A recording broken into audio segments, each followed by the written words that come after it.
Conseguiu visualizar aí? Sim. Ok. Apareceu.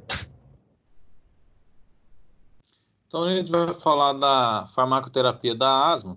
E a farmacoterapia da asma é pautada num tripé, tá bem? Existe o tratamento farmacológico, é extremamente importante, mas a educação do paciente é importante também, para ele conhecer, se autoconhecer, conhecer os sinais de gravidade do paciente, ele conhecer o que causa e que precipita essas crises de asma nele, tá bem? E outra coisa é o que é o controle ambiental. Se não tiver esses 3 tripés, a farmacoterapia, né, do tratamento paciente asmático, às vezes começa a desenvolver o quê? Falhas, tá bem? Então começa a ter crises recorrentes, às vezes por conta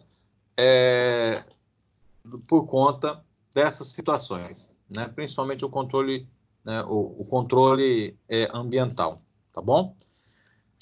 Bom, então no tratamento farmacológico, o que nós vamos estar trabalhando? Eu tenho que entender o processo fisiopatológico, entender as fases onde eu vou estar intervindo. Então, o primeiro contato, eu tenho que saber o seguinte, eu tenho que ter um antígeno. Tem um antígeno, mastócito sensibilizado, aí ele deflagra o processo, sinais e sintomas. Depois, o que acontece? Grande parte desse mediador instala-se o quê? A inflamação. Então, no processo fisiopatológico, eu tenho que saber aonde que eu vou intervir. Então, eu posso intervir prevenindo o quê? Que o antígeno se ligue através de medidas o quê? De prevenção, seria o controle ambiental. Depois, eu posso trabalhar também farmacologicamente, prevenindo também profilaticamente, utilizando o quê?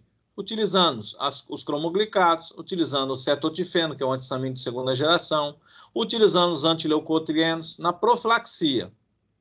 E depois entender que eu posso também trabalhar o quê? A sintomatologia. Eu tenho que trabalhar a sintomatologia, eu tenho que aliviar a falta de ar com os broncodilatadores e eu tenho que diminuir o quadro inflamatório. Aí entra quem? Entra os corticoides. Tá certo? Então, a farmacoterapia da asma, ela é baseada da seguinte forma. É no tratamento sintomático e no tratamento profilático. Tá bom? No tratamento sintomático, nós vamos trabalhar principalmente com quem? Os agonistas beta-adrenérgicos, os anticolinérgicos e as xantinas. Bom, nos agonistas beta-adrenérgicos, nós temos eles de ação curta e de ação prolongada. Na sintomatologia, na crise, nós sempre trabalhamos com quem? Com os de ação curta, que é o salbutamol, o fenoterol e a terbutalina. Tá certo? Os de ação prolongada, que é o salmoterol, formoterol, xilometerol, eles normalmente são associados com quem? Com os corticoides inalatórios para manutenção do paciente. Então, eles são associados com os corticoides para o quê? Tratamento profilático. Então, na sintomatologia, sempre eu tenho que trabalhar com de ação curta, ou seja, para tirar o cara da crise. Aí, depois, para manutenção e profilaxia, se utiliza de ação prolongada em conjunto com os corticoides inalatórios. Dos anticolinérgicos, nós temos o quê? O brometo de hipatrópio e tem o tiotrópio também. Mas o tiotrópio é muito utilizado no quadro de efizema, porque ele é muito caro, certo? Eu fico preocupado, principalmente aqui, a questão do Berotec, né, que ele há uma tendência dele ser descontinuado pela Boehringer Ingelheim. E aí nós não vamos ter muita opção, não, certo? Mas, até lá, vamos lá. E eu tenho também o quê? Como broncodilatador, as xantinas. Aí eu tenho a aminofilina, eu tenho a teofilina e tenho a bamifilina. Tá bom? Esses são medicamentos que são utilizados o quê? Para a sintomatologia, tirar o indivíduo da crise. Temos também quem? Os corticoides. Aí nós temos os corticoides inalatórios, nós temos beclometasona, budesonida, flunizolida, fluticasona, triancinolona. Eles são utilizados principalmente o quê? Profilaticamente, em associação com quem? Em associação com os agonistas beta-adrenérgicos de ação prolongada. Certo? Temos também os corticoides sistêmicos, aí nós temos o prednisona e nós temos o deflazacort. Vamos falar um pouquinho do deflazacort. O deflazacort é um corticoide excelente, diminui o quadro inflamatório, tem menor atividade mineralocorticoide, Qual o inconveniente dele? É o preço, é caro, né? Eles também são utilizados na sintomatologia, juntamente com quem? Juntamente com o agonista beta-adrenérgico, né? Juntamente com o anticolinérgico, juntamente com as xantinas. Eles não são utilizados na profilaxia, porque tem as reações sistêmicas, tá bom? Profilaxia ainda, nós temos os cromoglicatos, né? As cromonas, chamadas cromonas, e temos também o quê? Os antileucotrienos. Tudo bem, então? Então, sintomático, agonista beta-adrenérgico, anticolinérgico e xantinas. Os agonistas beta-adrenérgicos sempre de preferência de ação curta, tá certo? Para diminuir ainda o quadro inflamatório, corticoide e o quê? Sistêmicos são utilizados. Profilaxia, se trabalha com os corticoides inalatórios, em associação com quem? Em associação com os agonistas beta-adrenérgicos de ação prolongada, para manutenção e profilaxia, podendo trabalhar com as cromonas, que caem em desuso, e os antileucotrienos. Tá bem? Então, vamos lá. Vamos falar, então, um pouquinho. Então, eu tenho que entender a fisiopatologia para desenvolver, então, a farmacoterapia. Então, os agonistas beta-adrenérgicos vão atuar onde? No músculo liso, certo? Músculo liso, bronco. As cromonas vão atuar onde? Profilaticamente, prevenindo o quê? A degranulação de mastócito.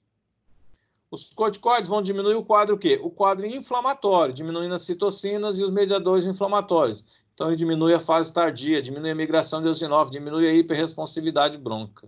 Tá bem? E os antileucotrienos também diminuem o quadro inflamatório. Não, é menos potente do que os corticoides, né? Então, nós temos lá. Bom, qual que é o objetivo, então? Reversão de ataques, controle de novas crises e redução da inflamação e da hiperresponsividade. Esse é o objetivo, então, da terapia com a asma. Tá bem? Reverter a crise, evitar novas crises e diminuir o que? A hiperresponsividade bronca. Aí nós temos, então, o cromoglicato, nós temos os corticoides tópicos ou sistêmicos, o agonista beta-adrenérgico, as metilxantinas e o brometo hipatrópico. Tá bem? E os antileucotrienos. Os agonistas beta-adrenérgicos, o que eles têm? Né? Eles são, de preferência, utilizar sempre os a curto prazo para tirar o indivíduo da crise. Certo? Bom, vamos falar profilaticamente. Profilaticamente nós temos quem? Profilaticamente nós temos a associação dos corticoides inalatórios com o quê? Com os agonistas beta-adrenérgicos de ação prolongadas. Beleza, isso aí nós temos o que é mais recente. Mas antes de surgir esses corticoides por via inalatória, nós tínhamos quem? Os cromoglicatos. Eram utilizados na asma também. Como é que funcionava o cromoglicato? O cromoglicato impedia o quê? A degranulação. Impedia o quê? O influxo de cálcio, a liberação de cálcio intracelular ou pelos canais, né, voltagem dependente do mastócito. Consequentemente, diminuía a degranulação. Era utilizado o quê? Profilaticamente, certo? Para isso que eram utilizados o cromoglicato. Então, o cromoglicato, como é que o cromoglicato funcionava? Nós já vimos a transdução e a degranulação. O cromoglicato atuava aqui, ó, impedia a liberação de cálcio do retículo endoplasmático. Sem cálcio, né? Sem a liberação dos grânulos. Sem cálcio, sem ativação da fosfolipase. Então, ele impedia a degranulação e estabilizava o quê? A membrana do mastócito. Porque a fosfolipase não ia mexer no fosfolipídio de membrana. Não era ativada. Então, o mecanismo dele, farmacodinâmico, é isso. Impede a liberação de cálcio do retículo endoplasmático, sem cálcio, sem degranulação. Certo? Algumas literaturas falavam que o mastócito tinha o quê? Além de inibir, ó, de cálcio, né, do retículo endoplasmático, impedia também o influxo de cálcio, que é transmembrana. E aí, sem cálcio, sem exocitose, sem degranulação. Tá certo? Então, onde que ele atuava na fase da asma? Nós temos imediata e tardia. Na fase imediata. Tá bem? Na fase imediata. Então, tá lá, as ações do cromoglicato. Diminui a liberação de mediador, diminui a ativação, diminui os reflexos. É claro, se inibe o processo inicial, consequentemente, então, diminui todo o quadro como um todo. Nós tínhamos duas apresentações aqui, ó, cromoglicato e o neocromil. Qual o problema desse grupamento? Eles não têm uma boa absorção por via oral, só tem por via o quê? Inalatória, certo? Por via inalatória.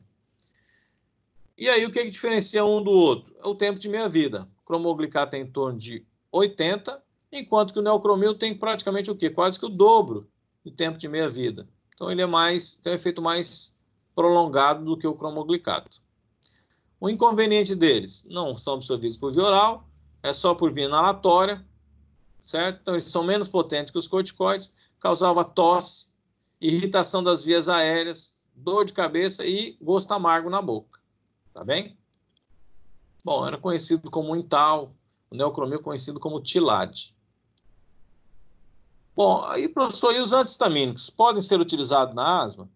Podem até ser utilizados na asma, mas apenas para diminuir o quê? O reflexo da tosse, certo? Porque uma vez instalou a inflamação, o antihistamínico não tem o quê? Ação inflamatória. O antihistamínico não atua no músculo liso bronco promovendo broncodilatação. Ele só atua competindo com a histamina. Então, só vai diminuir praticamente o quê? O reflexo da tosse. Tá bem? E diminuir um pouquinho a inflamação. Mas eu tenho que lembrar o seguinte, que a inflamação tem mediadores pré, neo e transcritos. Então, muito pouco, né, ação anti-inflamatória. É mais para diminuir a tosse e incômodo do paciente. Então, o antihistamínico diminui e só compete com a histamina. Pode até ser utilizado. Aí nós temos o quê? Os antitussígenos. Então, pode acontecer do médico passar lá um antitussígeno, né, para diminuir o reflexo da tosse nesses pacientes. Só isso. Agora, nós tínhamos os de segunda geração, certo? Os de segunda geração, aí tinha umas outras ações. Nós vamos destacar quem? O cetotifeno. Ele é menos sedativo, né? E ele tinha ação. Antagonizava o PAF, antagonizava, né, os leucotrienos, tinha uma regulação de receptores para cima, então aumentava a expressão de receptores, certo? Então, estabilizava a membrana de mastócito. Nós tínhamos, então, o cetotifeno, temos o cetotifeno, conhecido como Asmofen, né? Que é um similar, mas tem um outro lá também, que, utilizado profilaticamente, diminuía o quadro, né, do asmático, diminuía as crises do paciente asmático. Mas foi substituído por outros fármacos, né, mais específicos, como, por exemplo, os antileucotrienos. Mas nós tínhamos essa opção também na profilaxia, alguns antihistamínicos, especificamente quem? O cetotifeno, tá certo? Na asma e na rinite alérgica, podendo ser utilizado também. Onde que ele atuava? Ele impedia o quê? Impedia o início do processo ali, né? Consequentemente, diminuiu o quadro ali. E tinha as ações, o quê? Anti-PAF, antileucotrieno, diminuindo o quadro inflamatório. Então, tinha esse quadro aí trabalhado. Hoje, além do cetotifeno, às vezes se observa a utilização do Desalex por um período, né? Também, né? Porque ele tem outras ações também, tá certo? Então, os antihistamínicos, principalmente os de segunda geração, eles são menos sedativos, ele tem ação antimuscarínica, então diminui a secreção das glândulas, diminui também parte da broncoconstrição. Só que ele tem um inconveniente, né, que é a sedação, que eles chamam de excitação paradoxal em criança, que tem criança que às vezes, ao invés de dar sedação, deixa a criança excitada, irritada, né, que é às vezes uma característica desses antihistamínicos aqui. Aí nós temos vários antihistamínicos, né? Aí é os mesmos que a gente utiliza o quê? Para o tratamento da tosse, tá bom? Eu não vou me ater a isso aqui, não. Então, cetotifeno, né? Antagoniza o PAF, leucotrieno, inibindo a migração de eosinófilo, aumentando a expressão de receptor beta, estabilizando a membrana de mastócito, foi utilizado. E ele tinha efeito acumulativo. Começa a observar o efeito dele a partir da quarta semana, certo? Então, a partir da quarta semana, você começa a ver o efeito dele. Utilizado muito na asma, na rinite, né, na profilaxia. Hoje já temos fármacos mais pontuais na asma, né? Como, por exemplo, os antileucotrienos, que depois a gente fala no final. Tá bom? Para tirar da crise, então, nós temos agora os agonistas beta-adrenérgicos. Então, vamos lá, de novo. Para a profilaxia, o que se trabalha? Na profilaxia se trabalhava cromoglicato, depois do cromoglicato, alguns antihistamínicos de segunda geração, cetotifeno. O que mais? Os antileucotrienos. E a associação de quem? Do agonista beta-adrenérgico de ação prolongada com os corticoides inalatórios. Pronto, vocês são utilizados na profilaxia. Sintomaticamente, agora nós vamos lá. Sintomaticamente, vamos trabalhar com quem? Eu tenho que aliviar a falta de ar do paciente. E alivia com quem? Alivia com o agonista beta-adrenérgico, de ação curta. Como que ele age? Ele se liga no receptor beta-adrenérgico de forma o quê? Agonista. Ele está acoplado a uma proteína G excitatória, ativa a adeninato ciclase, aumenta a AMP cíclico, que converte ATP em AMP cíclico. A AMP cíclico ativa a proteína quinase A, que inibe miosina quinase cadeia leve. Então, promove relaxamento. Então, o mecanismo de transdução de sinal do agonista beta-adrenérgico é o aumento do AMP cíclico. Repito, o aumento do AMP cíclico. Tá certo?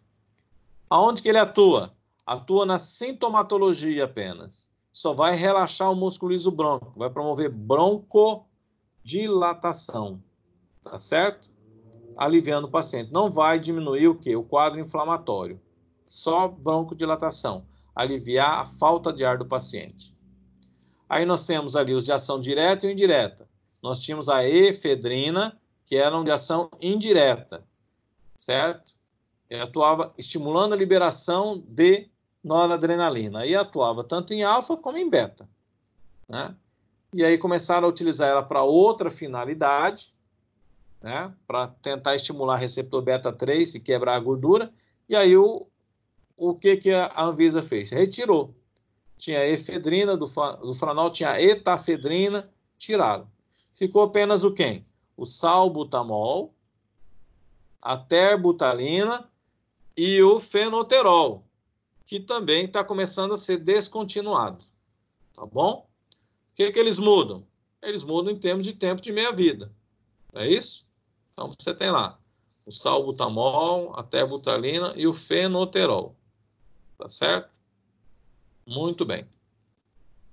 Os de ação prolongada, olha lá o tempo de meia-vida, olha lá. Salmeterol, 12 horas. Formoterol, 12 horas. Bambuterol, 17 horas. E aí tem o chinaftato e salmeterol também agora aí no mercado. Tá bem? Esses são agonistas beta-adrenérgicos de ação prolongadas. Eles são utilizados na sintomatologia? Não, são utilizados na profilaxia, ou seja, na manutenção do paciente. Tiro da crise com os de ação curta e mantenho ele estável com quem? Com os de ação prolongada em associação com os corticoides inalatórios. Tá bom? Por que eles são de ação prolongada? Aí eu trouxe duas literaturas para vocês. O Page, Farmacologia Integrada, e o Patrícia Anthony, que é os Segredos em Farmacologia. O que eles falam? Seguinte, tem uma molécula, é uma molécula que possui uma cadeia lipofílica, né, que se liga na membrana, circundando o receptor e previne o que? A degradação. Se previne a degradação, aumenta o tempo de meia-vida. Tá certo? Então ele fica lá, liga, desliga, liga, desliga, liga, desliga. O Page ele trabalha assim, que é a presença de uma cadeia lipofílica longa, chamada de exorreceptor, tá bem? Que fica nas circunvizinhas, né, ao redor, próximo, né, do receptor adrenérgico, seria o receptor beta-adrenérgico, impede a sua degradação. Então, tem o seu tempo de meia-vida mais prolongado. Então, é isso, né, o mecanismo que diferencia os de ação curta e de ação prolongada. É uma cauda lipofílica, chamada de exorreceptor, se localiza nas proximidades do receptor beta-adrenérgico, fica lá, liga, desliga, e demora mais para ser degradado. Então, ele dá uma ação mais prolongada. Tá bom? Qual o problema dos agonistas beta-adrenérgicos? É taquicardia, porque se você aumenta a dose, eles são seletivos, mas se você aumenta a dose, você perde a seletividade. Então, começa a atuar no receptor beta-1 do coração, dá taquicardia. Atuar no receptor beta da musculatura esquelética, dá o tremor. E aí leva também, às vezes, o quê? Uma hiperresponsividade brônquica, tá certo? Do paciente também. Aí nós temos várias marcas também, o Aerolim é conhecido, né? O Berotec e o Tebutalina, o Bricanil. Ainda dentro dos broncodilatadores, o que nós temos ali? As metilxantinas. Bom, como é que age a metilxantina? Metilxantina age aqui, impedindo a degradação do AMP cíclico. Se o agonista beta-adrenérgico, né, promovia o aumento do AMP cíclico e ativava a proteína quinase, esse AMP cíclico depois ele é degradado por uma enzima chamada fosfodiesterase. Aí nós temos várias fosfodiesterases. 1, 2, 3, 4 e 5. Depois nós vamos falar qual que é a específica. As metilxantinas fazem o quê? Elas inibem a fosfodiesterase, impede a degradação do AMP cíclico. Consequentemente, o AMP cíclico fica mais tempo ativando a proteína quinase e promovendo o quê? A broncodilatação. Tem um mecanismo adicional que é o antagonismo da adenosina. E a adenosina está presente principalmente em paciente asmático, né? Então tem esse mecanismo adicional. Mas o principal mecanismo de ação é a inibição da fosfodiesterase, aumentando o AMP cíclico. Nós temos, então, várias fosfodiesterases. Fosfodiesterase 1, 2, 3, 4 e 5. Aonde que atuam as metilxantinas? Principalmente na fosfodiesterase o quê? Na fosfodiesterase 4. Porque leva o quê? O aumento do AMP cíclico. Tá bem? Principalmente o quê? No músculo liso das vias aéreas. Tranquilo? Bom, se você lembrar lá, um fármaco que inibe fosfodiesterase, o Viagra. Viagra inibe fosfodiesterase. Mas qual a fosfodiesterase? A fosfodiesterase 5. Está relacionado com o GMP cíclico. Só curiosidade aqui, tá bom? Usar a aminofilina inibe quem? A fosfodiesterase 4. Algumas literaturas falam A3, mas principalmente o quê? A4, tá bem? É onde eu tenho aqui a teofilina. Por isso que eu coloco aqui, segundo Hogarth, A4. Né? Segundo Page, A3 e A4. Então, eu considero mais A4 por conta do mecanismo de transdução de sinal, né? Que é A4. Então, onde que ela vai estar promovendo o quê? Apenas o alívio sintomático, relaxando o músculo liso, promovendo broncodilatação, diminuindo a falta de ar. Tá bem? Aí eu tenho a teofilina, eu tenho a aminofilina, tenho a bamifilina, tá? Que é o Bamifix, certo? E eu tenho também o quê? A acebrofilina, tá bom? A acebrofilina eu gostaria só assim, ó. Vamos fazer um parênteses aqui. Ela é uma associação. É a associação da teofilina com ambroxol. Aí é chamado de teofilinato de ambroxol. Então, além de promover a broncodilatação, ela é um mucorregulador. É uma exceção aqui, é uma junção de molécula. Tá bom? A acebrofilina é uma junção de molécula. Tranquilo? Bom, qual o problema? Índice terapêutico estreito, náusea, vômito, em dose mais elevada pode causar convulsão e até mesmo em dose arritmia cardíaca. Ou seja, o índice terapêutico é muito estreito com relação às xantinas. Então tá lá. Efeitos terapêuticos, se você aumentar, começa a náusea e vômito, se aumentar mais 10 miligramas, ó, começa a desenvolver arritmia. Então, a janela, pode ser chamada de índice terapêutico ou janela terapêutica da aminofilina, é muito curta, muito pequena, quando comparada aos outros fármacos, tá bom? Aí nós temos vários medicamentos, teofilina, Teolong, né? Você tem o Bamifix, você tem a aminofilina mesmo, né? E tem vários fármacos aqui. Anticolinérgico, quem que nós temos aí? Nós temos os derivados da atropina. Se você observar a estrutura do brometo hipatrópico é igual da atropina. Que vem da onde a atropina? A atropina vem lá da tropa beladona da professora Ivana, né? A plantinha. Isolou, modificou, melhorou, eu tenho lá o brometo hipatrópico. Tá bem? Como que ele age? Bom, vamos lembrar então do mecanismo que levava à broncoconstrição. Então, a broncoconstrição era desencadeada pela histamina se ligando no músculo liso. Era desencadeado pelos mediadores inflamatórios, né, como, por exemplo, leucotrienos, promovendo a broncoconstrição. Era desencadeado também pela substância P da terminação da hiperresponsividade, promovendo a broncoconstrição. Causa tosse, não causa? Eu tenho reflexo vasovagal. Eu tenho também o quê? A liberação de acetilcolina, promovendo a broncoconstrição. Por conta da lesão do epitélio, o reflexo da tosse, eu tenho a liberação de acetilcolina do reflexo vagal. Aqui nós vamos trabalhar, então, antagonizando esse reflexo. De que forma? com o brometo hipatrópico. Ele antagoniza a acetilcolina, compete com a acetilcolina pelo receptor muscarínico. Então, não deixa que a acetilcolina se ligue, certo? A acetilcolina normalmente se liga, está acoplada à proteína G, ativa a fosfolipase C, retira o fosfolipídio de membrana, transforma em IP3 e DAG. IP3, cálcio. Toda vez que você vê IP3, você vai ver a liberação de cálcio. Cálcio calmodulina, ativação da miosina quinase cadeia leve. Tranquilo? Bom, então o que o brometo hipatrópico faz? Compete com a acetilcolina pelo receptor o quê? Pelo receptor muscarínico. Tá bem? E aí, assim, tem os sinais e sintomas. Faz ele por via inalatória, mas o paciente pode apresentar boca seca, visão turva, tá bem? Aonde que vai estar atuando também? Promovendo relaxamento do músculo liso, brônquico. E ele tem uma ação adicional. Qual que é a ação adicional dele? Bom, as glândulas têm receptores o quê? Muscarínico. Então, se antagoniza o músculo liso, o receptor muscarínico do músculo liso, antagoniza também o receptor muscarínico das glândulas. Então, diminui a produção de secreção. Tá bem? Reações adversas. Secura na boca, gosto amargo, tontura. Isso é o que pode estar apresentando. Certo? Conhecido como atrovente. E quando vem a associação, ó, o duovente. Aí vem duovente, associação com fenoterol. Combivente, associação com salbutamol. Então, você tem lá a associação. Conhecido como brometo hipatrópico. Corticoides. Aonde que atua os corticoides? Primeira coisa, diminui aquela questão das citocinas. Né?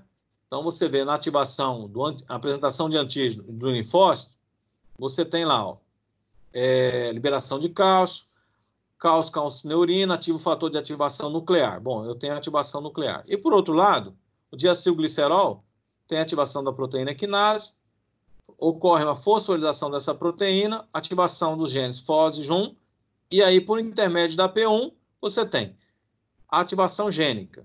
Para quê? Para transcrição de citocinas. Então, eu tenho o fator de ativação nuclear e eu tenho o quê?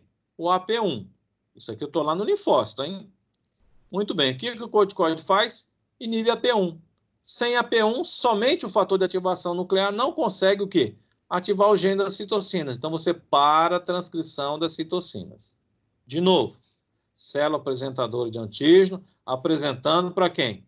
Para o linfócito, TH2. Não era aquele que produzia citocinas? Muito bem.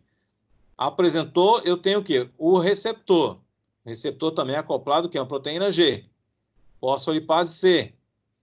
IP3 e DAG. IP3, cálcio do retículo endoplasmático. Calcineurina. Ativo quem? O fator de ativação nuclear. Beleza? Bom, mas só o fator de ativação nuclear não consigo, no núcleo da célula, do linfócito, ativar quem? O gene das citocinas. Eu preciso de quem? Da AP1. Da onde que vem a AP1? Vem de lá, ó. Proteína quinase, diacilglicerol, proteína quinase. Fosforila uma determinada proteína quinase, ativa FOS e JUN, são genes imediatos, e aí, por si só, ativa a P1. O que o corticoide faz? Inibe a P1. Sem a P1, não tem como o fator de ativação nuclear ativar o gene da transcrição das citocinas. Então, para a transcrição de citocinas. Tá bem? Resumidamente, para quem gosta do resuminho, está aqui. Então, o glicocorticoide atua no receptor nucleofílico, impede a transcrição. Então, impede a expressão de genes das citocinas. Pronto. Tá aí. Quem quer mais simplificado, está aqui. Tá bom? Então, o glicocorticoide atua no receptor nucleofílico, impede a transcrição de quem? De citocinas e também de enzimas como a fosfolipase A2 e a COX. Então, diminui o quadro inflamatório pelas citocinas, diminui a expressão da ciclooxigenase, diminui a produção de mediadores e diminui também quem? A fosfolipase A2. Então, diminui também o quadro inflamatório. Então, tem efeito anti-inflamatório e imunossupressor. Então, aqui é onde que ele vai estar atuando? Bom, nas citocinas. Então, impede a proliferação clonal de linfócitos B, a diferenciação, a produção de IgE, diminui a quimiotaxia, né, e de mastócito, diminui a quimiotaxia para eosinófilo, diminui todo o quadro, né, inflamatório da asma e suprime as citocinas. Tá bem? Ah lá, Qual que é o efeito anti-inflamatório dele? Diminui a expressão da enzima, ou seja, diminui a produção dessa enzima, fosfolipase. Você pode também achar alguma literatura que fala que ele inibe diretamente a fosfolipase A2. Outras falam que estimula a produção da lipocortina, ou seja, inativa, diminui a ação da fosfolipase A2. Sem fosfolipase A2, sem ácido araquidônico, sem prostaglandina, sem leucotrienos, tá bem? E estabiliza, então, a membrana do mastócito, certo? Então, o corticoide tem essa ação mais ampla, né? Mas ele tem os efeitos sistêmicos dele, tá certo? Então, ele diminui o quê? Na asma, na fisiopatologia, aquela fase tardia, né? Migrando eosinófilo, aquela quadro inflamatório, aquela hiperresponsividade, tá bom? Bom, então, de maneira geral, o que ele tem? Diminui migração do eosinófilo, diminui a produção na medula óssea dessas células, diminui o recrutamento, diminui o edema, porque diminui os quadros inflamatórios, aumenta a expressão de receptores beta-adrenérgicos, então melhora a ação do agonista beta-adrenérgico, certo? Então, isso tudo, então, o que o glicocorticoide faz, tá bom? Problema, né? Quando utilizado por via inalatória, causa afta na boca, candidíase, e quando utilizado em doses elevadas e o paciente não é orientado adequadamente, o que acontece? Cai na orofaringe e tem absorção. E aí causa os efeitos sistêmicos. Então, por isso tem que orientar o paciente a estar utilizando a bombinha após o uso, enxaguar a boca, tá bom? E a longo prazo pode causar o quê? Disfonia, né? Deformidade na corda vocal. O paciente fica meio rouquinho, né? Você vai vendo o paciente fica meio rouco. Então, sempre orientar o paciente o quê? Lavar a boca após o quê? Após a aplicação do corticoide inalatório, tá bem? No caso de criança, utilizar quem? Utilizar o que nós chamamos de espaçadores ou pré-câmera, tanto para os agonistas beta-adrenérgicos como também para os corticoides, porque as partículas maiores vão se depositar na onde? Na pré-câmera e não na orofaringe, então não vai ter absorção sistêmica, certo? Então, se utilizar a bombinha normal, tem que orientar a lavar a boca. Se não lavar a boca, cai onde? Na boca, trato gastrointestinal tem o quê? Os efeitos sistêmicos. Então, só orientar, usar pré-câmera ou lavar a boquinha, diminui esse quadro aí. Aí você tem os de ação sistêmica. Bom, de ação sistêmica, aí nós temos todo, se for preciso utilizar, aí tem todas as reações de ação sistêmica. Lembrando, corticoide de ação sistêmica, vamos lembrar aqui, corticoide de ação sistêmica, isso aqui é por via inalatória. Corticoide de ação sistêmica, ele pode ser parado a sua utilização de forma abrupta por uma semana. Então, o paciente pode utilizar uma semana consecutiva e parar de forma abrupta. Passou disso, tem que ser o quê? Tem que ser de forma gradual, para não suprimir o eixo hipotálamo, hipófise adrenal e você parar de produzir os glicocorticoides endógenos. Outra coisa importante é o quê? É o ritmo circadiano do glicocorticoide. O glicocorticoide é produzido normalmente o quê? Pela manhã. Então, ele tem que ser administrado pela manhã. Para quê? Para não suprimir o eixo hipotálamo hipófise adrenal. Tudo bem? Então, abaixo de uma semana pode suspender de forma abrupta. Passou disso, aí tem que ser forma gradativa, né? Começa 3/4, né? Meio, 1/4, até que você suspende totalmente, né, o corticoide sistêmico. Muito bem. Então, aqui nós temos, de maneira geral, o que já falamos lá anteriormente, né? E os corticoides por via inalatória, nós temos o beclometasona, que é o clenil, o budesonida, o pulmicort, fluticasona, o fluoxide, né? É o que são mais utilizados ali. E normalmente em associação com o quê? Com os agonistas beta-adrenérgicos de ação prolongada. Tá bem? De ação prolongada. Então, a farmacoterapia da asma é uma escadinha, assim, ó. Vai se trabalhando. Tá bem? Algumas associações que são antagônicas, né? Que eu observo lá. Que a gente tinha no mercado, tinha um antagonismo e às vezes tinha tinha um benefício, tinha outros que tinham um antagonismo. Marax, por exemplo, eu tinha a teofilina, a efedrina e doxizina. Então, diminuía a tosse e diminuía o quê? A falta de ar, porque promovia o quê? A broncodilatação. Então, você diminuía esse quadro aqui. Franol, você tinha etafedrina e teofilina. Então, você tinha um sinergismo, tá bem? Então, você promovia ativação do receptor beta, aumentando a MP cíclico, inibição da quem? Inibição da fosfodiesterase, ou seja, impedir a degradação. Então, você tinha uma ação sinérgica aqui, que era o franol. Aí começaram a utilizar ele para outras finalidades, né? O franol, a etafedrina, para ativar receptor beta-3. E aí foi tirado do mercado. Qual era o inconveniente? Que era um broncodilatador de ação indireta, um simpático mimético de ação indireta. Estimulava a liberação de noradrenalina. Então, atuava no receptor beta, mas também promovia o quê? Ligava no receptor alfa. Então, o paciente hipertenso tinha que tomar cuidado. Tá bem? A aerotídeo, o que vocês acham? Salbutamol com beclometasona, que eu tenho uma ação sinérgica. Eu promovi o quê? Ativação do receptor beta-adrenérgico, promovendo alívio sintomático, e o beclometasona diminuiu o quadro inflamatório, né, por via inalatória. Era, na época, a única associação que a gente tinha, né, que é o aerotídeo. Então, tinha uma ação sinérgica muito boa. Depois foi substituído por esses outros que têm de ação prolongada com os corticoides, né? Então, era a primeira associação de corticoide inalatório, juntamente com o agonista beta-adrenérgico, foi o aerotídeo. O Emistin, às vezes era utilizado, mas vou pular essa parte aqui. O Duovente. O Duovente também eu tenho o quê? Eu tenho sinergismo de ação aqui. Por que eu tenho sinergismo? Eu promovo a broncodilatação por dois mecanismos diferentes. Eu ativo o receptor beta-adrenérgico e eu antagonizo quem? A acetilcolina. Então, você tem um sinergismo, tá certo? Um sinergismo de ação. Combivente, a mesma coisa. Eu promovo a ativação do receptor beta-adrenérgico e antagonizo a acetilcolina. Então, você relaxa o músculo liso por duas formas. Então, você tem um sinergismo de ação, tá certo? Aí você tinha o Revenil, né? Revenil expectorante, né? Você tinha o Revenil e o Revenil expectorante. Né? Aqui eu tinha um antihistamínico, tem ação antitussígena, e os dois broncodilatadores. Então, tinha que tomar cuidado com o quê? Etafedrina, paciente o quê? Hipertenso. Certo? Aí vem as associações antagônicas, né? Que aí eu tenho que tomar cuidado. Tá bom? Era o Revenil expectorante. A gente tinha o quê? Etafedrina, o broncodilatador e o antihistamínico. Beleza, aqui seria uma ação legal. Mas tinha a guaifenazina. O que a guaifenazina é?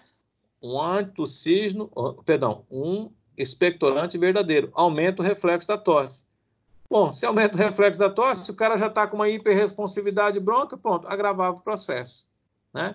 Então, essas associações para a asma não é interessante. Aumenta o reflexo da tosse, vai agravar o quadro. Alergofilinal. A gente tinha lá aminofilina de fenidramina, então promovia a broncodilatação, diminuía a tosse, e tinha a guaifenazina. Como é que um diminui a tosse e o outro estimula a tosse? Né? Então, são associações que nós, o quê? São associações antagônicas que gradativamente a Anvisa vem retirando do mercado. Tá bom? O EMS expectorante. Olha lá, ele tinha etafedrina, ambufilina. Então, promovia a broncodilatação por dois mecanismos diferentes, diminuía a tosse, e aí tem a guaifenazina, que aumenta a tosse. Lembra lá, inflamação, desprendimento do epitélio, o cara põe o bofe para fora, tanto tossir. Né? Então, é uma ação que, uma associação antagônica. Certo? Então, de maneira geral, nós temos que entender que na asma a farmacoterapia ela pode ser trabalhada de forma profilática e tem que ser trabalhada de forma o quê? Sintomática. Na sintomatologia, eu tenho que diminuir a falta de ar do paciente, tem que diminuir a inflamação. Senão, não vai resolver o quadro do paciente. E aí surgiu quem? Depois surgiu os antagonistas dos leucotrienos. Né? Descobriu-se que os leucotrienos são extremamente broncoconstritores e produtores de muco, e identificaram o quê? Identificaram os fármacos que antagonizavam o quê? Os leucotrienos. Então, diminuiu o quadro inflamatório, certo? Diminuiu o quadro broncoconstritor do paciente e diminuiu a secreção, certo? Surgiu, então, os antileucotrienos, tá bem? Que também pode ser utilizado na profilaxia da asma, certo? Então, ele atua mais o quê? Na fase mais tardia do processo. É conhecido como Acolad, né? Montelukast, esses fármacos aqui. A perspectiva de surgir quem? Anti-GE, anticitocinas, isso aí é perspectiva futura, mas por enquanto, né, só temos isso no mercado. O que temos de inovação? Os antileucotrienos e a associação de corticoides de ação, ou corticoides por via inalatória, associado com agonista beta-adrenérgico de ação prolongada. Tá bem? Inibidor de ciclooxigenase, lipooxigenase, inibidor seletivo da fosfodiesterase, né, 4. Então, há perspectiva, né, futura de surgir fármacos anti-IgE. Então, há possibilidade, anticitocinas. Essas perspectivas a gente não pode fechar, não. Tá bem? Quando o paciente começa a apresentar infecção secundária, que é manifestado principalmente pela febre, né, então a criança, você já sabe que ela tem bronquite. Começa com a tossinha seca, aí começa a aumentar, se tornando mais uma produtiva, daí começa a apresentar febre, né? Aí ela já está tendo infecção secundária. Aí você dá preferência para quem? Na infecção secundária, para os antibióticos beta-lactâmicos.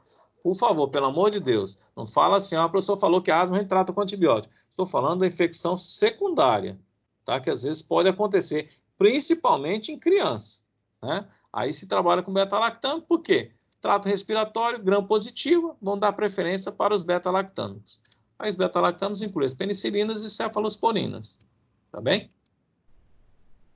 Bom, pessoal, na farmacoterapia, nós fechamos aqui. Agora nós temos o quê? A prevenção, e a prevenção é rápida, tá bem?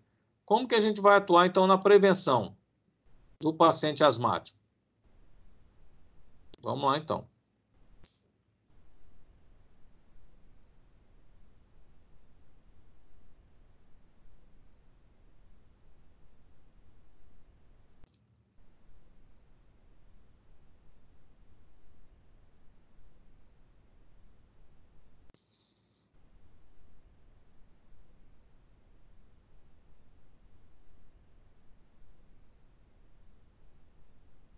Estão conseguindo visualizar?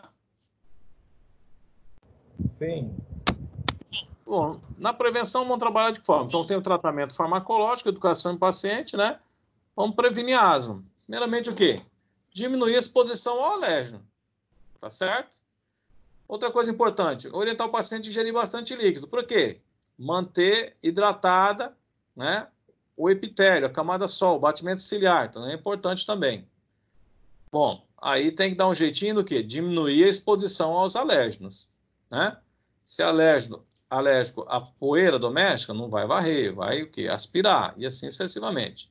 Cobertura plástica em colchão, que aqui nós vamos derreter, né? Não tem jeito, né? Então, mas põe o colchão pelo menos uma vez, né, por semana no sol, né? Ou abre a janela, deixa o sol bater para diminuir a incidência de ácaro, né? Então você consegue diminuir esse processo aí. Bichinho de pelúcia. A criança não consegue dormir sem o betô e sem o bichinho de pelúcia. Então, o que você pode fazer? Aspirar ele. Então, o bichinho de pelúcia põe ali no sol por 30 minutos. Ou põe no refrigerador, que fica geladinho. Também é outra forma também de você matar o ácaro. Ou mata pelo calor, com o sol, ou mata congelado, né? Então, você pode trabalhar dessa forma também. Lavar a roupa de cama, né? Trocar semanalmente a roupa de cama com facilidade. Isso é importante, né? Aspirar o colchão também é importante, você também fazer esse quadro aí. Evitar o uso de tapete, cortina, isso aí também favorece o desenvolvimento do ácaro, né? Aspirar a casa, mas eu não tenho aspirador, então passa o pano úmido, né? Não deixa acumular poeira doméstica, isso favorece, tá bem? Aspira o colchão, e aí vai. Tentar reduzir o contato com o animal, né? Se é o gato, leva lá para a sogra, se é o gato da sogra, leva lá para Chapada, some com esse gato, né? Então, tentar diminuir o contato já que você sabe que o alérgeno, a criança é alérgica, né? A pelo de gato, cachorro, né? Aí vai, tá bem? Manter sempre arejado, bem iluminado, para diminuir a probabilidade de desenvolver o quê? Bolor, mofo, né? E ácaro, tá bem? Posicionar sempre próximo da janela com o sol para diminuir a incidência, ok? Não manter planta dentro de casa, né? Porque às vezes na polimeração pode agravar. Olha que ela vai estar, né, polimerizando, o pólen da planta pode intensificar uma crise asmática, né? Na questão do inverno, aqui a gente tem as frentes frias, né? Quando sai aquele cheiro de naftalina danado, né? Então já sabe, né? Maio, junho e julho são frentes frias. Então já vai tirando essa roupinha, vai dando um jeitinho de lavar, secar, deixar mais ou menos do jeito. Não deixa muito tempo, não, de um ano para o outro, quer usar e pode agravar o quadro, né? Então, evitar sempre, né, varrer, passar pano, né? Se a pessoa é alérgica, ainda pode usar máscara, né, para diminuir esse quadro aí, tá bem? Não fumar no ambiente, porque o cigarro diminui o batimento ciliar, lesiona células epiteliais, e aí o paciente já está hiperreativo, pronto. É o suficiente para promover a contração do músculo isobronco e a desencadear a crise asmática. Tá bem? Evitar alimentos que têm sulfitos, né? E aí nós vamos dar um exemplo. Os frutos do mar e o vinho, né? O vinho tem sulfito, aí pode precipitar a crise asmática no paciente, tá bom? A aspirina. Aqui a gente cai lá. A aspirina, o acetilsalicílico, ele atua de forma irreversível na enzima. Se atua de forma irreversível na enzima, nós temos lá, ó, fosfolipase, ácido araquidônico. Professor, Aí o você slide não está passando. parou aonde? Está no primeiro, no Parou meu. no primeiro, mas ele tá no 20, Milene. 20? Então, para algumas pessoas não está passando, mas para outras sim? Não, é que eu falei pro Não, Flor tá aquela no hora, mas primeiro. eu tô passando pra te acompanhar. Não tá passando pra ninguém, eu acho. Eu tô conseguindo passar eu mesma aqui, clicando na tela. Entendi.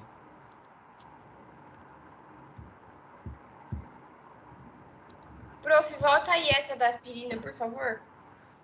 Só um pouquinho, deixa eu compartilhar para todo mundo.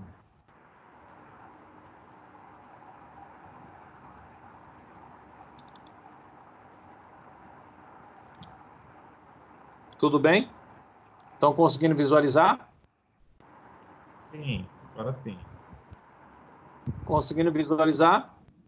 Agora sim. Sim, agora. Obrigada. Conseguiu visualizar? Então vamos lá. Sim. Prevenção, então. Vamos trabalhar. Ingerir bastante líquido para manter o que? A camada mucociliar hidratada e funcionante. Tá bem? Diminuir a exposição ao alérgeno. Preferência em regiões mais frias, utilizar a cobertura plástica, um colchão. No caso de bichinho de pelúcia, expor o bichinho de pelúcia onde? No sol ou no refrigerador por 12 horas, também é uma opção. Lavar a roupa de cama frequentemente, trocar o forro de cama. Evitar o uso de tapete, cortina, estofado, bichinho de pelúcia, se puder evitar, melhor, né? Passar pano úmido ou o quê? Aspirar, também é um outro importante, né? Colocar o quê? Colocar o colchão, de preferência, o quê? Próximo da janela para tomar um sol, também é importante. Reduzir o contato com o alérgeno, com animais, que já sabe que a criança é alérgica a gato, então não vai expor ao gato, né? Manter sempre arejado, evitar a presença de mofo, né, e bolor, que favorece o quadro aqui. Manter sempre ensolarado o quarto, evitar plantas, porque o pólen pode precipitar o quadro, tá bem? Meses de inverno, então já pega essa roupinha, já lava antes, deixa seco, bonitinho, porque para evitar o quê? Pegar ela, que ela estava guardada há muito tempo, muita poeira, e aí favorecer a crise, certo? Se tiver que limpar a casa, de preferência aspirar. Ah, não posso, então não tem aspirador, então vai passar o pano úmido, usa máscara. Não fumar, por quê? O cigarro, presta atenção, o cigarro ele lesiona, diminui o batimento ciliar, então diminui sua escada rolante. Diminui o quê? Lesiona as células epiteliais. E aí você já tem uma hiperresponsividade com a exposição da terminação nervosa, pronto. Deflagra uma crise asmática. Então, se é fumante, né, tem algum fumante em casa, não fumar no ambiente da residência, porque pode precipitar o quê? Uma crise asmática na criança. Evitar alimentos que tenham sulfito, tá bem? Aí nós temos os frutos do mar e o vinho, pode precipitar uma crise asmática. Aspirina. Vamos lá comigo aqui. Parece minha foto aqui. Vamos lá. Todo mundo está acompanhando? Sim. Sim. Então vamos lá. Sim. A ácido araquidônico, ó, fosfolipase retira o fosfolipídio de membrana e o transforma em ácido araquidônico. O ácido araquidônico ele é substrato para duas enzimas, ciclooxigenase e lipooxigenase. Os leucotrienos são mais broncoconstritores do que vasodilatadores, certo? Muito bem. O acetilsalicílico é um AINES. Inibe quem? A ciclooxigenase. Mas inibe de forma o quê? Irreversível. Vai lá e destrói a enzima. O que que acontece? Sobra mais substrato, ou seja, ácido araquidônico, para ser, né, abre aspas, né, utilizado pela lipooxigenase. Então, eu vou formar mais o quê? Mais leucotrieno. Como o leucotrieno é mais broncoconstritor, pode favorecer um quadro do quê? De bronquite asmática. Tudo bem? Entenderam isso? Entendi, ok. Entenderam, né? Aham. Então, vamos lá. Evitar a fumaça. Evitar substâncias voláteis. Eu não vou colocar nem assim, perfume. Substâncias voláteis. Já que você tem uma hiperresponsividade, substâncias voláteis vão favorecer esse quadro, né? Então, perfume, cheiro irritante, tinta, inseticida, isso aí tudo favorece o quê? Uma crise de asma, tá bem? Evitar aglomeração de pessoas, tá certo? Prática de exercício físico. A natação é importante? A natação é importante, por quê? Ativação simpática, água fria, ativação simpática, né? Consequentemente, liberação de adrenalina, atua no receptor beta, promove o quê? Broncodilatação. Estresse fisiológico, leva o quê? Ativação de cortisol. Cortisol endógeno, diminui a migração de eosinófilos, citocinas, atua o quê? Na fase tardia. O que eu tenho que tomar cuidado é com o quê? Piscinas que são cloradas, né? E aí o cloro a pessoa inala, deflagra o processo. Então a natação é muito importante, né? Na questão da asma. Tá bem? Tanto na fase imediata como na fase tardia. Tá certo? Utilizar, né? Evitar tinta, onde está pintando, pulverizando, tudo que é inalado. Tomar o cuidado aqui. Tudo bem? Então aqui nós trabalhamos a questão da prevenção da asma, pessoal. E aí, nós vamos ficando por aqui. Tá bem?